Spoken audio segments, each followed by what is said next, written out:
Collins, news and comment. It's Thursday, September 27th, 2018. Many people will remember this day as the day we attempted to binge-watch the contentious, dramatic, and emotional Supreme Court confirmation hearing. The showdown between Christine Blasey Ford, the accuser, of candidate Brett Kavanaugh. And it started early this morning. I started watching at 7 a.m. Pacific time. And I will just explain to you that I'm speaking to you just before 2 p.m. Pacific time now. And the questioning of Brett Kavanaugh by Democrats and by the hired gun who was brought in from Arizona to sub for all of the Republican senators, that is underway. And I will report on that aspect of the hearings tomorrow. But the first portion was fascinating, emotional, and we saw both the accuser, Christine Blasey Ford, and the defender, the nominee, Brett Kavanaugh, use a range of emotions to try to carry their personal narratives. And let's start with Dr. Ford.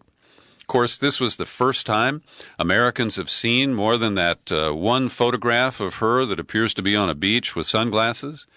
And she appeared with these huge reading glasses or eyeglasses on, and a hairdo that kept dropping in front of her eyes in a way that I found annoying. But she performed quite well. I thought that her story was quite believable. And despite the fact that she can't say exactly when it happened, where it happened, and many other details, I think she was persuasive that she does recall the key elements of what she calls an attempted sexual assault, attempted rape, by Brett Kavanaugh. And she said under questioning that she is 100% certain that it was Kavanaugh who did it. And as I listened to her testimony, I found it touching.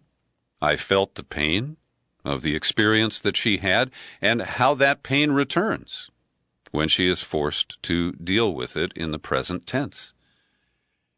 And, of course, my bias is against Kavanaugh, and it's easy to say, well, you know, she really nailed it. And many of my friends on Facebook who are partisans and who are opposed to Kavanaugh took some pretty strong positions that, this is evidence, this is proof.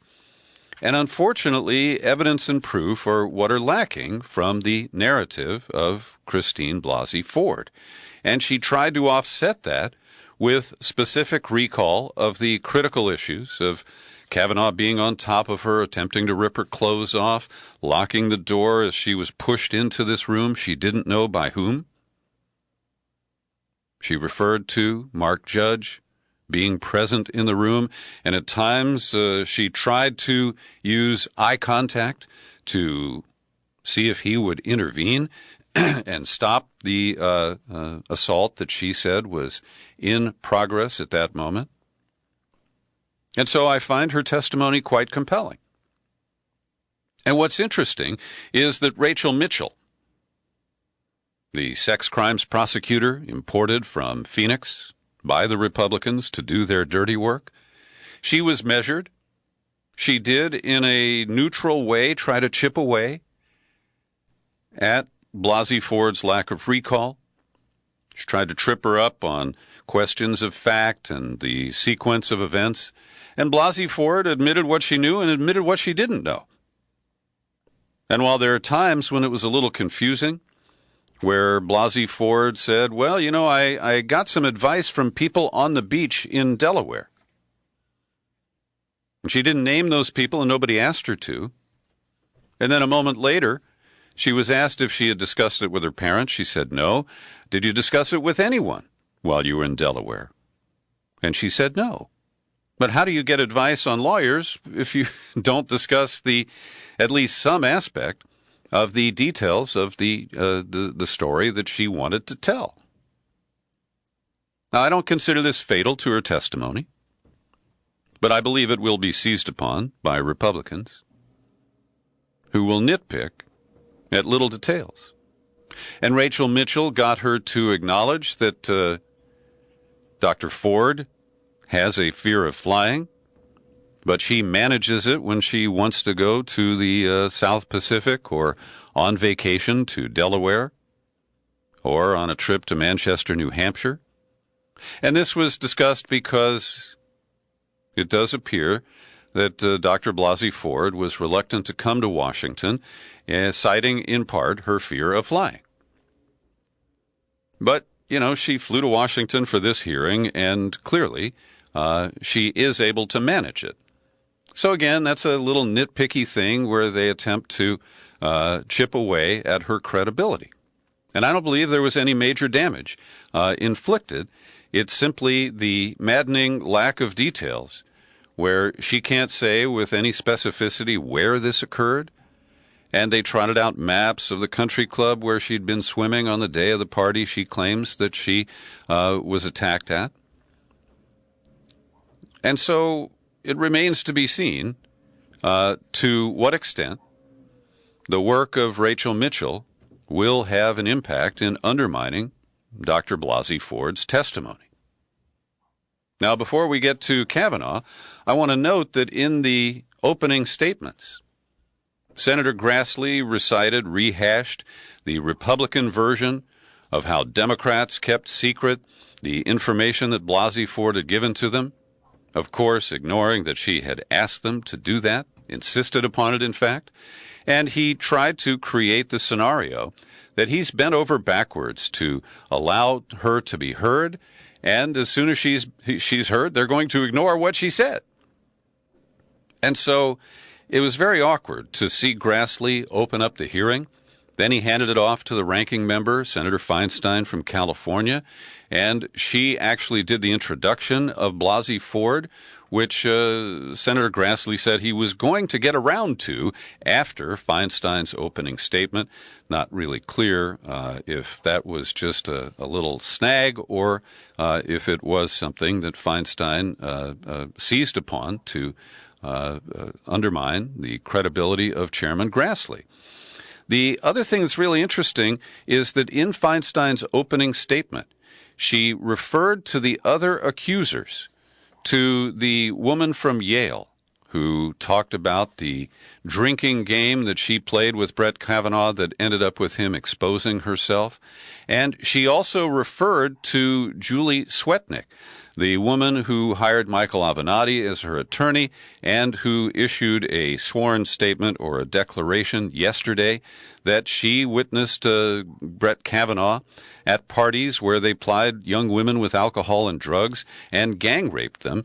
Now, Swetnick said she herself was gang raped at one of these parties, but that she didn't specifically accuse Kavanaugh or his friend Mark Judge of being her gang rapists. It was called pulling a train. And so I thought that the fact that Feinstein did not reference that was a very interesting intentional omission. Now, I realize that these events are happening very quickly and that for Feinstein it may require more investigation before she wanted to reference that, but I think it was a missed opportunity to put that on the record. Now, here are a few quotes from Dr. Blasey Ford. Brett's assault on me drastically altered my life. And death threats and reaction from his supporters have rocked me to my core. She said, I've been accused of acting out of partisan political motives.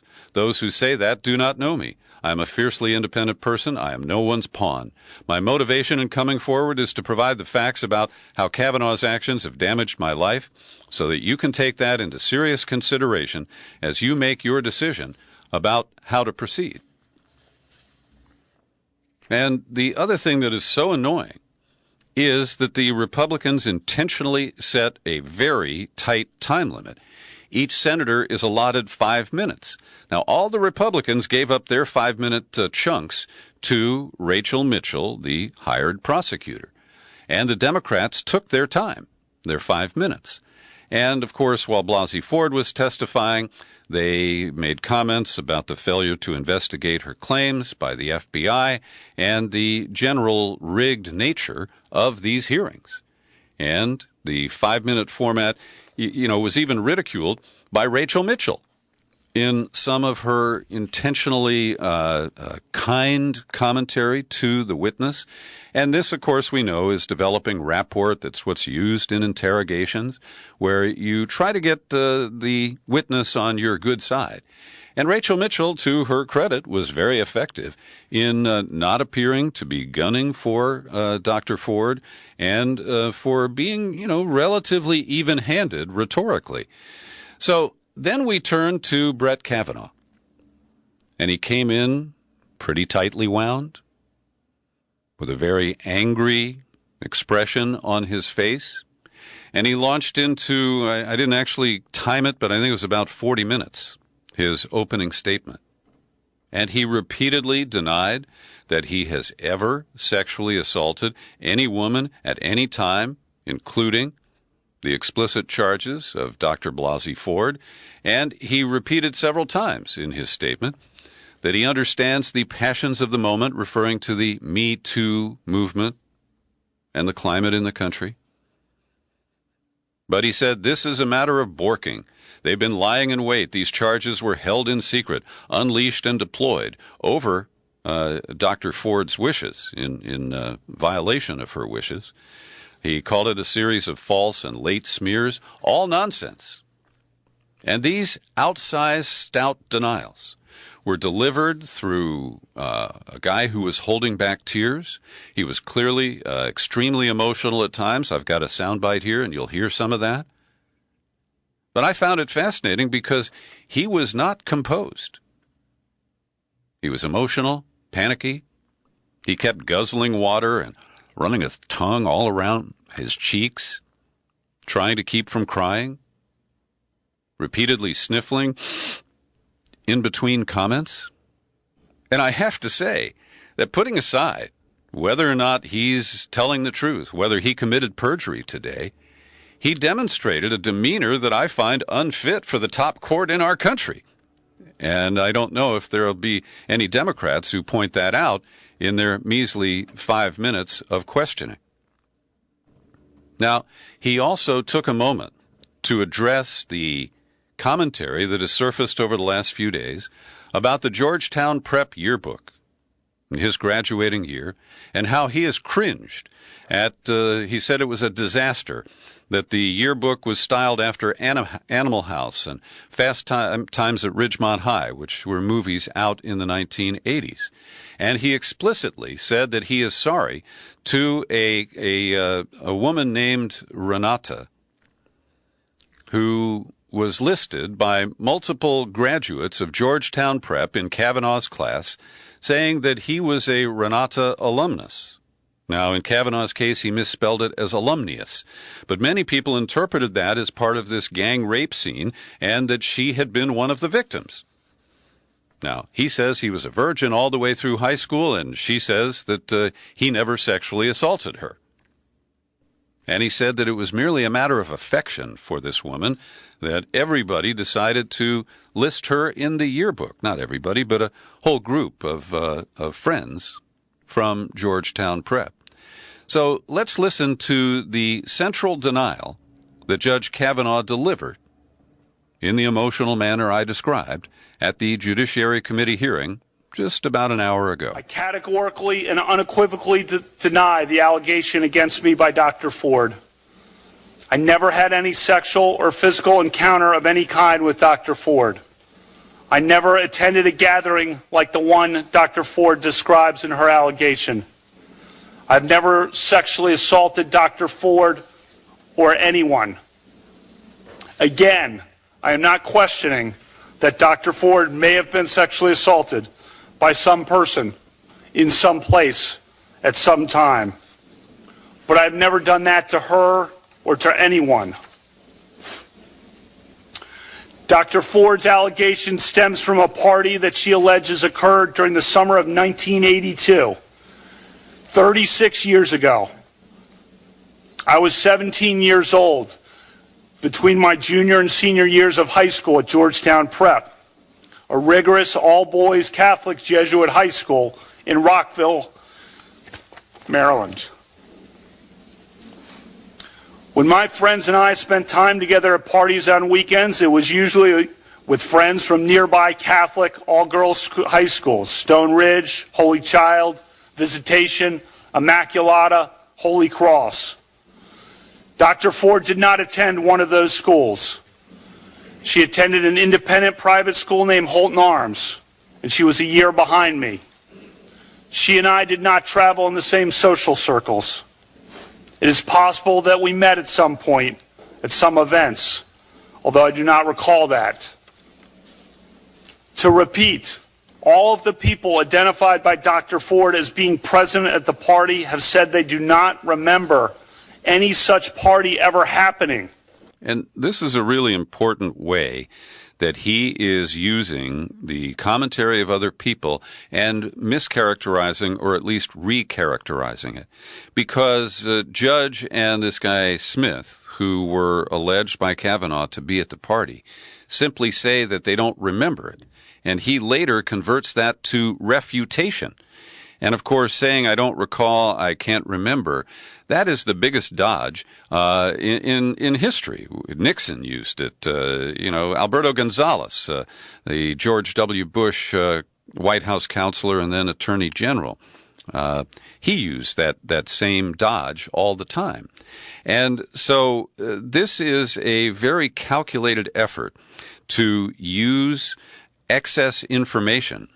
And the most laughable part is when Kavanaugh references a calendar that he kept and suggests that he was just too busy. The calendar is proof that he was too busy to have been to a party like this and had even the opportunity to meet or sexually attack the accuser, Christine Blasey. And so, you can see that when somebody is really intent on denying something, and, maybe it's not 100% true, right? But the denials are 100%, and this is a huge perjury trap for Brett Kavanaugh.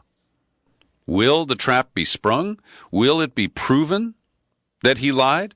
Or will this simply contribute to the pattern that weakens his credibility? And the bottom line here is, are there any Republicans whose votes will change on the confirmation of Kavanaugh as a result of this entire drama scene? And so far, the answer is no. And as long as that is the case, whether the committee vote is taken tomorrow or postponed until next week, whether they actually hear from other accusers and investigate these claims or not, it appears that the die is cast, the train has left the station, and the Republicans will shoot the moon on this. And I want to thank, who is it, a listener named Mike, who is very well informed about our courts. And he noted that I kind of fumbled the reference to shooting the moon in the card game Hearts yesterday. And I haven't played in a while, that's why it wasn't fresh in my mind. But if you shoot the moon and fail, you might end up with 25 negative points. If you shoot the moon and succeed, you saddle all of your opponents with 26 negative points. And so the Republicans are shooting the moon. Will the Democrats be able to deny them? At this stage, it still remains unclear. Now, the way they structured this hearing is so unfair. We've already discussed the issues related to the time limits, the substitute of Rachel Mitchell for all of the white male Republican senators. And so Grassley structured this in a way to present the veneer of this woman being heard, but by denying the opportunity to bring in other witnesses, including her therapist, who she told well before Kavanaugh's nomination, Mark Judge, the most important witness who is missing. Well, this can never be considered a fair enterprise, and it will, be foisted off on the American public as that. Senator Blumenthal of Connecticut asked Dr. Ford whether she wanted Mark Judge present for the hearing, and she said, that would be my preference, but I'm not really sure. It's up to me. And as I mentioned, I will have to wait and see if the Democratic questioning of Judge Kavanaugh here in the afternoon session will have any impact, and I will report on that tomorrow. I don't generally tout Jill Abramson. She rose to become the first woman executive editor of the New York Times. Back during the Clarence Thomas hearings, she was a Washington-based reporter, and she covered those hearings. And I give her credit for an op-ed that her old boss, her old employer, the New York Times, published today, headlined, "This hearing is stacked against Christine Blasey Ford." And she correctly predicted that Kavanaugh's approach will be categorical denial. But the most critical part of what she writes, she says, by airbrushing out all this other evidence, including Mark Judge, the testimony of people who Ford told before the nomination of Kavanaugh, she says, by airbrushing out all this other evidence, the Judiciary Committee has left Blasey with an unbearable burden, unschooled in the art of political communication, and that was very clear in her comments, facing questions from not just skeptical senators but also an experienced sex crimes prosecutor. She must hope that the power of her story, the facts of what happened so long ago, are strong enough to convince the Senate and millions of Americans watching, and she will not have the final say. And that's true. She's gone. Her testimony is over, and you'll see sound bites, excerpts on television news. Maybe read that in the paper, see it on your Facebook feed. But when Kavanaugh entered the room and launched into his denials, one of the things I wrote down was, "Thou doth protest too much, like Clarence Thomas." Now, there is a fourth accusation that has surfaced, and it's weaker than all the others. It comes from a completely anonymous source. We only know that it was a letter sent to Senator Cory Gardner of Colorado. And it's a woman who references that a report of an incident. So this is hearsay. This is third hand. Her daughter told her about this scene where the daughter went out for drinks with Brett Kavanaugh and a female friend of his. When they left the bar under the influence of alcohol, they were all shocked when Kavanaugh shoved her friend up against the wall very aggressively and sexually. The woman said that she was wondering what to do about it, but the daughter wanted to remain anonymous, and she felt this story should come out. And the rehearsed reaction to it that came from Kavanaugh and many other Republicans was to use the term Twilight Zone. That is the official talking point of Republicans trying to brush back the anonymous allegation. Now, here comes a Democrat who's trying to clear his name in a similar situation. Keith Ellison, the first Muslim to serve in the House, he is leaving the House from Minnesota, running for Attorney General of that state. And because his former girlfriend, Karen Monahan, has publicly accused him of emotional abuse and said that he once tried to drag her off a bed while shouting at her, well, he wants to clear this up. Quote, "I am taking this step now, calling for the House Ethics Committee to investigate it, because I am innocent and eager to see this entire matter resolved. These allegations have lingered in the public sphere and remain unsubstantiated. I welcome an investigation by the House to allow us to move on." Now, I cannot evaluate these charges against Keith Ellison. As I've told you, my bias is in favor of him. I've interviewed him many times in person. He's one of the few people who told me the truth after Ed Snowden, that James Clapper had lied under oath, committed perjury. So I'm inclined to believe Keith Ellison. But this is a case where the woman should be heard, and it should be aired out and fully investigated. We'll see if that happens. Every day I pause for a second to thank the people who support my work here at the Peter B. Collins Podcast with your subscriptions. People like Mitchell Kadish just renewed his annual subscription. Thank you, Mitchell.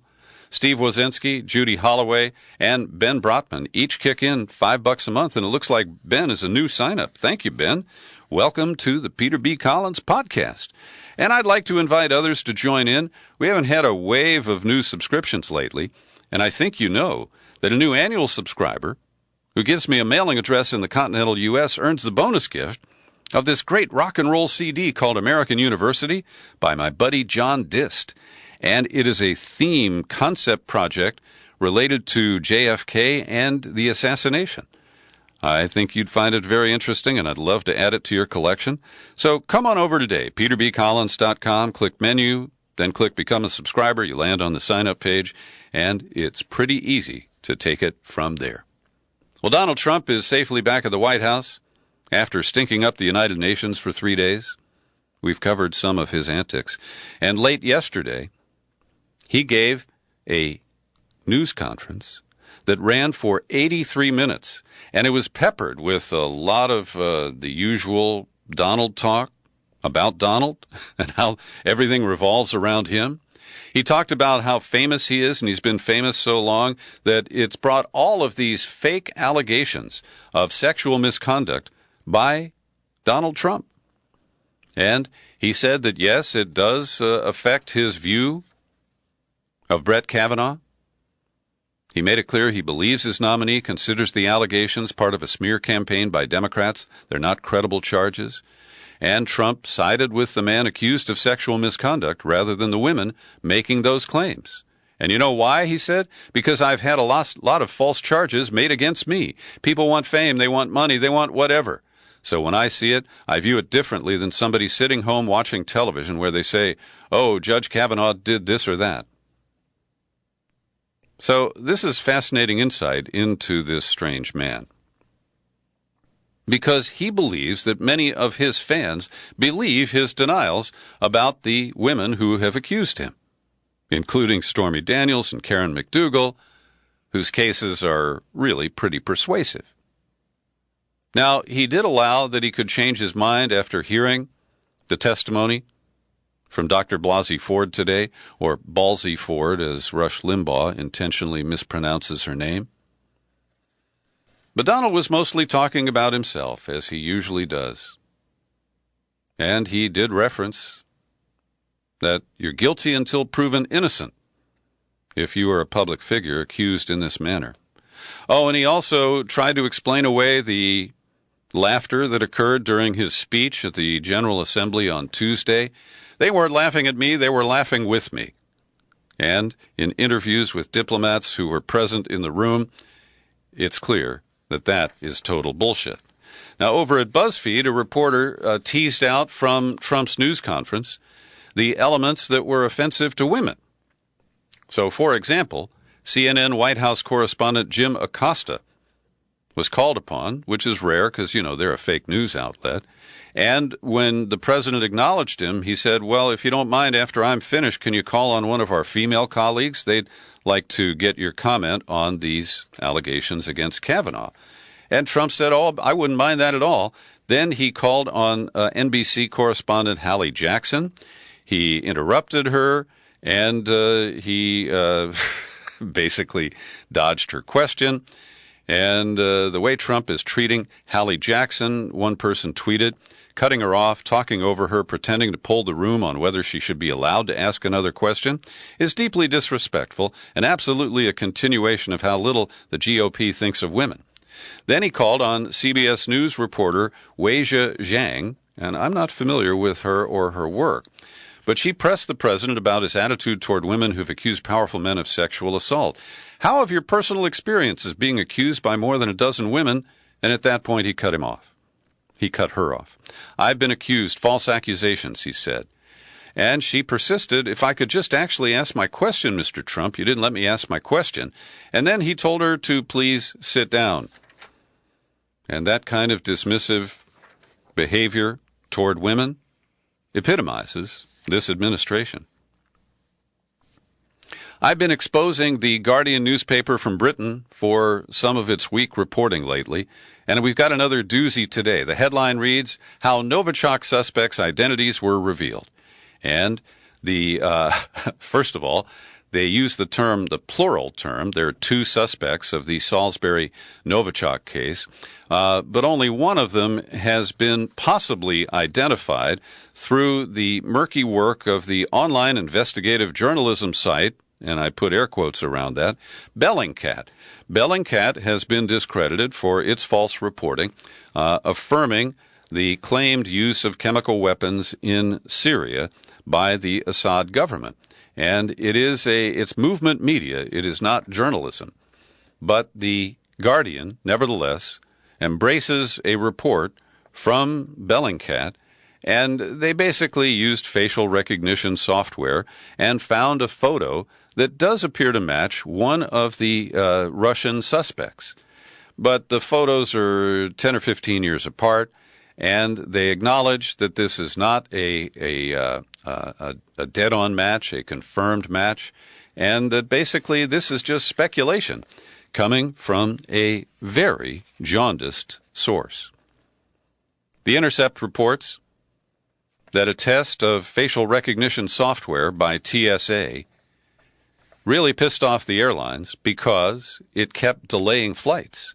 And so during this test project, the Homeland Security people wrote up a report, and they're offended that the airlines care more about being on time than playing with the facial recognition software. And this basically indicates that if the software is rolled out nationwide, we're going to have a lot of flight delays. Here in San Francisco, you may have heard we have a building called Millennium Tower. It's a luxury condo place. Al Gore owns a unit there and a lot of other people. And it has been tilting to one side. And it's leaning pretty badly, not quite the Tower of Pisa.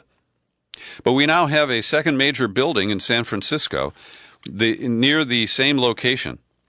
It was built on fill, and apparently they failed to drill all the way to bedrock when they built the foundations and placed the structural pilings. Now, a new $2 billion transit center, which is at ground level, is showing serious cracks. And again, these are on properties that are adjacent in the South of Market area of San Francisco. Now, there's this huge convention run by Salesforce. It's called Dreamforce. Thousands of people are in town. They're making this the opportunity to do the launch of this new ugly skyscraper called Salesforce Tower. And it is possible that 5 years from now, we're going to be talking about this huge dildo-style building on the skyline of San Francisco has started to lean badly. That's just a little prediction from your humble host. And finally today, Texas is a place where a young African-American girl, she's now 18, her name is India Landry, and more than 200 times she abstained from the Pledge of Allegiance by sitting quietly while others stood and took the loyalty oath. Well, she got called in and suspended by a principal, then she sued, and now the crusading right-wing nut Ken Paxton, Attorney General of Texas, is asking a federal judge for permission to argue against this student in order to defend a state law that mandates parental permission for students who sit out the pledge. And my belief is that students can make this decision on their own, and you don't need a federal judge to try to enforce it. In fact, I don't believe it should be enforced. I believe that you can voluntarily opt out of the Pledge of Allegiance, and I've been doing it for about 40 years now. Thanks for listening to my daily news and comment podcast. We give it away free. You're free to share it far and wide, and you can find it on YouTube. I'm Peter B. Happy trails to you until we meet again. Happy trails to you. Keep smiling.